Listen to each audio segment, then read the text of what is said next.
दोस्तों नमस्कार, मैं राज कपूर। आप देख रहे हैं खबर दस्तक और खबर दस्तक में आज उस सर्वे की चर्चा होगी जिस सर्वे ने उत्तर प्रदेश विधानसभा 2027 से पहले भारतीय जनता पार्टी के नेताओं, कार्यकर्ताओं, मुख्यमंत्री, उप मुख्यमंत्री और तमाम विधायकों के होश उड़ा दिए हैं।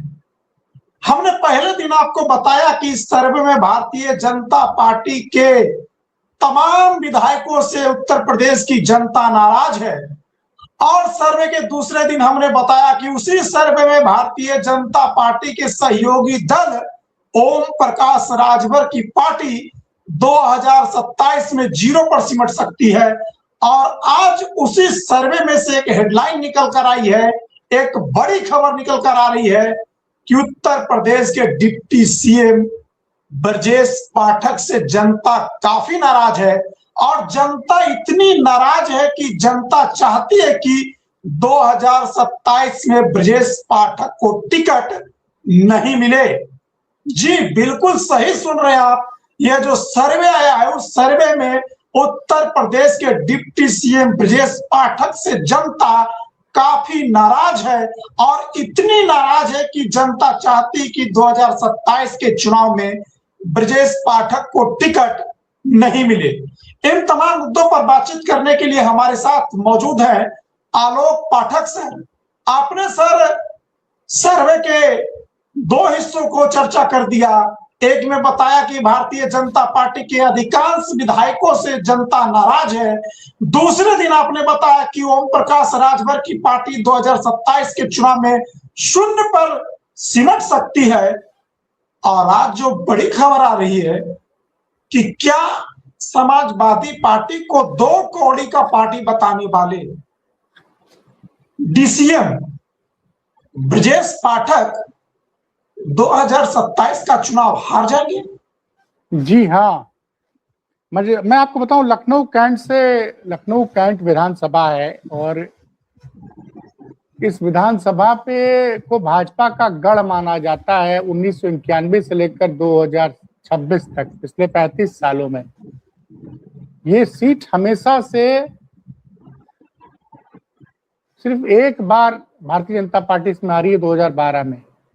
अन्यथा 1991, 1993, 1996, 2002, 2007 5 पहले और उसके बाद 2012 में कांग्रेस जीती। उसके बाद 2017, 2022 ये भाजपा का गढ़ माना जाता है। इस सीट पे पहली बात तो जब सर्वे हुआ तो ब्रजेश पाठक के काम से सिर्फ 29% क्षेत्र की जनता संतुष्ट थी, 29%।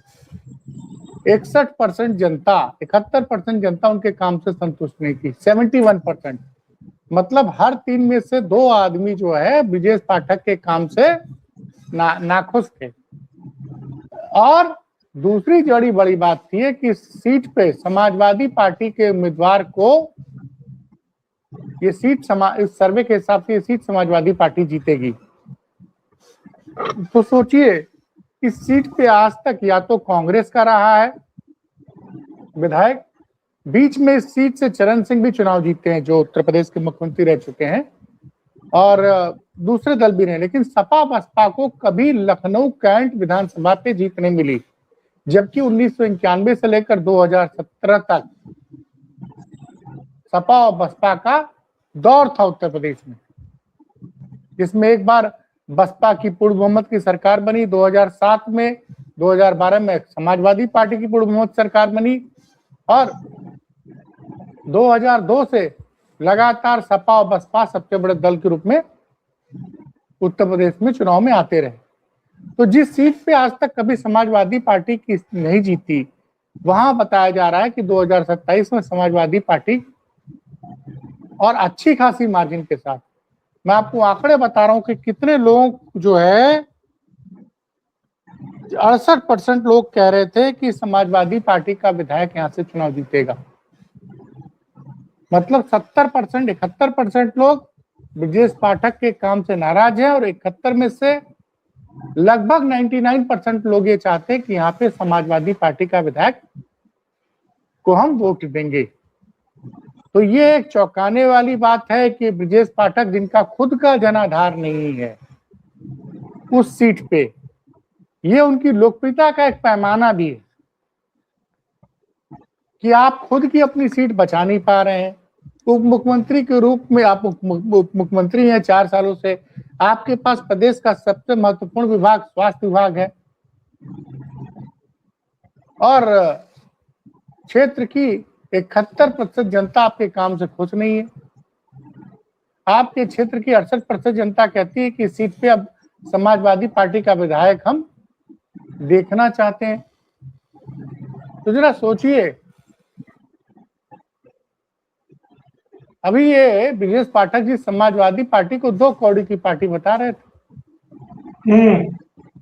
और उत्तर प्रदेश में भारतीय जनता पार्टी महिला जो परिसीमन बिल था वो पास नहीं हुआ, तो लगातार समाजवादी पार्टी को महिला का विरोधी बता रही है कि महिलाओं के वो आप महिला परिसीमन बिल कर रहे हैं इसे? नहीं, परिसीमन बिल था, वो था परिसीमन बिल। भारतीय जनता पार्टी और उसके लोग तो इसे महिला आरक्षण बिल कहकर जनता के बीच जा रहे हैं। वो कहने थे और समाजवादी पार्टी को महिलाओं का विरोधी बताया जा रहा है, एक से एक अपमानजनक बयान दिए जा रहे हैं। अब उसी बयानों में आज क्या हुआ कि पहले करुप्मा जायसवाल जी हैं जो कि बहराइच से भारतीय जनता पार्टी की विधायक हैं, 2017 से में 2.5-3 साल तक उत्तर प्रदेश की शिक्षा मंत्री भी थी। वो आज अखिलेश यादव का पुतला जला रही थी। पुतला जलाते हुए थोड़ा सा वो झुलस गए, उनको चेहरे पे झुलस गई, बाल पे झुलस गए, उनको तुरंत अस्पताल पहुंचाया गया जहां उनका इलाज किया गया। और अखिलेश यादव का बड़प्पन देखिए, उन्होंने कहा कि भाई पुतला सावधानी से फूकिए और जो हमारी महिला विधायक जो उनके इलाज की समुचित व्यवस्था की जाए। अगर आप समझिए कि ब्रजेश पाठक अपना स्वास्थ्य विभाग संभाल नहीं पा रहे हैं, उत्तर प्रदेश में, जबकि दूसरे उप मुख्यमंत्री केशव मौर्य के बारे में है कि केशव मौर्य इस बार सिराथू से चुनाव लड़ेंगे तो चुनाव जीत जाएंगे। अच्छा, हाँ, जैसा ये सर्वे, कई लोग ये कह रहे हैं कि ये सर्वे जो है किसी सूचना के विभाग के द्वारा कराया गया है। ये सोशल मीडिया पर लोग उसको कह रहे हैं क्योंकि इस सर्वे के आंकड़े बड़े चौंकाने वाले हैं। एक तरफ तो कह रहे हैं कि भाजपा के 88% विधायकों के काम से जनता खुश नहीं है और दूसरी तरफ कह रहे हैं कि भारतीय जनता पार्टी 255 सीटें जीत जाएगी और सारे विपक्ष जो और छोटे छोटे सहयोगी दल हैं सबको बड़ा नुकसान पहुंचेगा। इस सर्वे के आंकड़े बड़े मतलब अच्छा। दूसरा ये कि इसमें जो है ऐप पे जाके आपको वोटिंग करानी है। इसमें क्या हुआ था, जिसने भास्कर का ऐप जिसके पास है वो गया ऐप पे जाके उसने अपनी विधानसभा बताया। अब कोई वेरिफिकेशन नहीं कि मैं, अब जैसे मैं लखनऊ में हूं, मैंने बता दिया कि मैं कैंट विधानसभा का हूं और कर दिया। तो एक तो ब्रजेश पाठक के साथ इस तरह से हो जाएगा, ये तो जमीन खिसकने वाली बात है पाठक जी के लिए कि जब 2017 में वो भारतीय जनता पार्टी में शामिल हुए थे तो उन्होंने लखनऊ मध्य से चुनाव लड़ा था और लखनऊ मध्य में बड़ी मुश्किल से 5000 वोटों से जीत पाए थे। अच्छा, और 2022 में बीच में चर्चा थी कि वो समाजवादी पार्टी में शामिल होने वाले हैं, फिर उनकी सीट बदल दी गई। उनको बीजेपी की लखनऊ में बीजेपी के गढ़ मानी जाती 2 सीटें, एक लखनऊ पूर्व और एक लखनऊ कैंट। तो लखनऊ कैंट से इनको टिकट दिया गया, ये अच्छी खासी जीते, उप मुख्यमंत्री भी बनाए गए। और उसके बाद भी अगर ये स्थिति है तो आज अखिलेश यादव से किसी प्रेस कॉन्फ्रेंस में किसी ने पूछा तो उन्होंने कहा कि अरे भाई, जो हमको हमारे बारे में कुछ कहते हो तो खुद अपनी सीट नहीं बचा पा रहे हैं।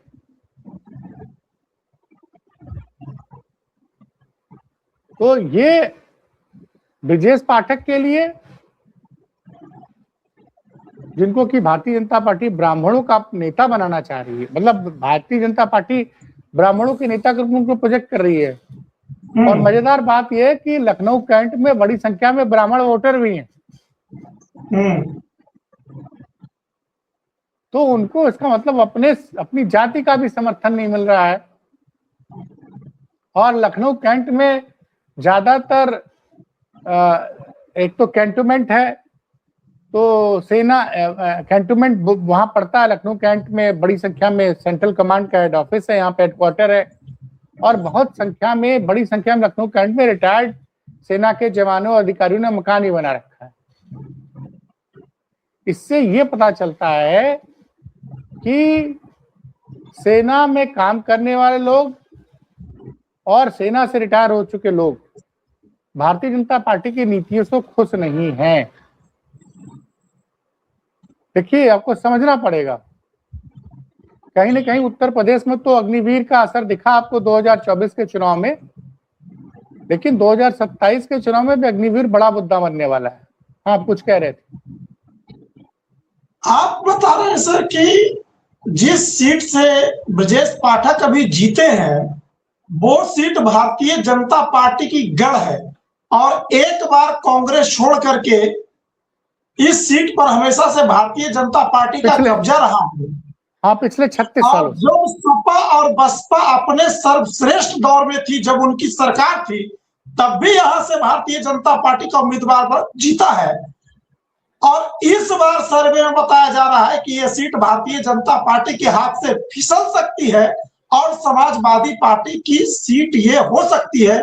तो ऐसा कैसे हो सकता है कि इतनी बड़ी किले में अगर समाजवादी पार्टी सेंध लगा देती है, तो क्या केवल ये एक सीट की बात है, या उत्तर प्रदेश के सैकड़ों सीटों पर यही स्थिति समाजवादी पार्टी के लिए 2027 के चुनाव में बन रही है?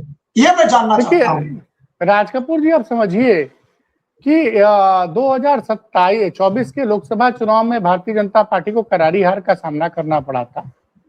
लखनऊ लोकसभा क्षेत्र, जिससे राजनाथ सिंह सांसद हैं, 2.5 से पौने 3 लाख वोटों से जीता करते थे और उनकी जीत का मार्जिन आधे से भी कम हो गया था। तो एक तो उसी वक्त समझ में आ गया था। और उस वक्त अगर हम बात करें तो लोकसभा चुनाव में ही इंडिया गठबंधन को, अगर सीटों की बढ़त के बारे में बात करें तो उत्तर प्रदेश की 227 विधानसभा में इंडिया गठबंधन को बहुमत था। मतलब 403 में 227 सीटों पर बढ़त जो है इंडिया गठबंधन के पास थी। मतलब आप लगातार उस लोकसभा परिणाम को अगर विधानसभा के परिणाम में कन्वर्ट कर दिया जाए तो सपा की सरकार 2024 में बन गई है यूपी में। नहीं, वो बात हो रही ना कि भाई 200, भाई आप वोटों की गिनती कैसे करते, विधानसभा वार करते हैं। तो 227 विधानसभा क्षेत्रों में इंडिया गठबंधन की को बढ़त मिली थी। और लगातार जो मुद्दे हैं, जिन मुद्दों को जिस तरह से समाजवादी पार्टी उठा रही है और सरकार के लिए, देखिए, एक तो ब्रजेश पाठक के लिए समस्या ये है कि स्वास्थ्य, वो उत्तर प्रदेश की जनता को सरकारी अस्पतालों की हालत किसी से छिपी नहीं है और लोगों को इलाज नहीं मिल पा रहा है।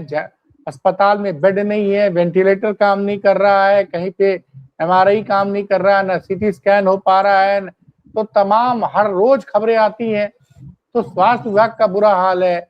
दूसरी बात, वो ब्राह्मण ज्यादा नाराज बताए जा रहे हैं भारतीय जनता पार्टी से, और ये ब्राह्मण बहुल सीट है। और मैंने आपको बताया कि सेना के लोग जो है यहाँ पे बहुत बड़ी संख्या में, सेंट्रल कमांड का हेडक्वार्टर भी है, बड़ी संख्या में रिटायर्ड सेना के जवान और अधिकारी यहाँ रहते भी हैं। तो वो एक हमेशा से, बीच में 2012 में रीता बहुगुणा जोशी जीती थी। अच्छा। वो कांग्रेस की थी, जो बाद में 2017 में कांग्रेस छोड़ के भाजपा में शामिल हो गई थी।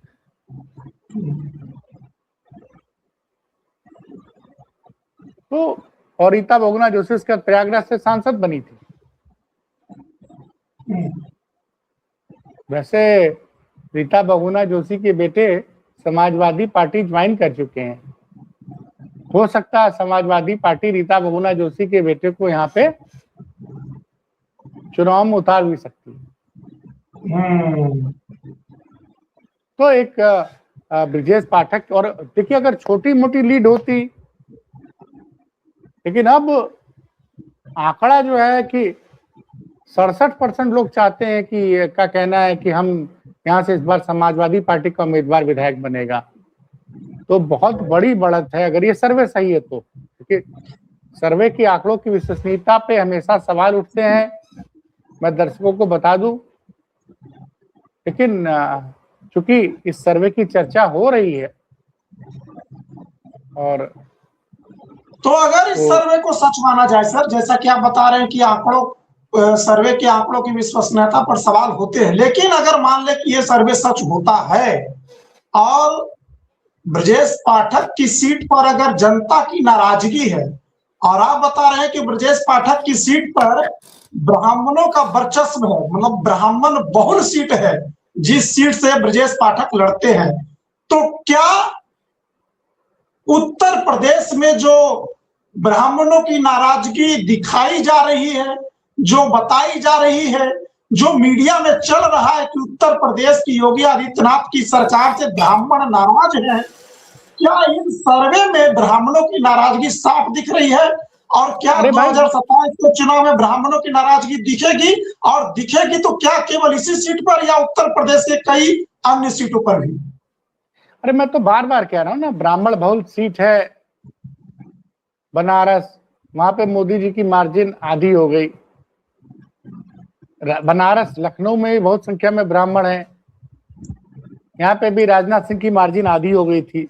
बनारस के बगल में एक सीट है चंदौली, जहां से डॉक्टर महेंद्र पांडे 2 बार के सांसद थे, वो चुनाव हार जाते हैं।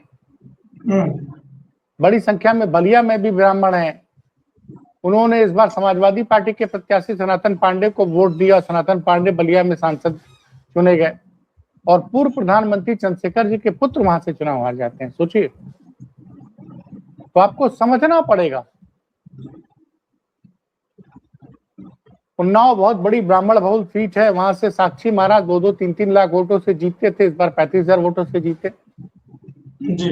कानपुर में भारतीय जनता पार्टी 1.5 से 2 लाख वोटों से जीतती थी, मात्र 25,000 से जीती, वो भी एक ब्राह्मण बहुल सीट है। कन्नौज में पिछली बार डिंपल यादव 2019 में चुनाव हार गई थी, वो भी ब्राह्मण बहुल सीट है। इस बार अखिलेश यादव रिकॉर्ड 2.25 लाख वोटों से जीते हैं। तो ब्राह्मण तो नाराज है ही, उसने भाजपा का साथ छोड़ दिया है। अब देखिए, अभी चुनाव की घोषणा होने में अब से 8 महीने का समय बाकी है। फिलहाल तो ब्रजेश पाठक के लिए ये चिंता की खबर है, इन 8 महीनों में क्या वो पिछली बार की तरह फिर या तो अपना विधानसभा क्षेत्र बदलेंगे या 2017 की तरह जैसे उन्होंने ठीक चुनाव के पहले पार्टी बदल दी थी, तो क्या पार्टी बदलेंगे, इस पे निगाहें रहेंगी। फिलहाल मिलते हैं हम लोग किसी और बड़ी खबर के साथ। नमस्कार सर।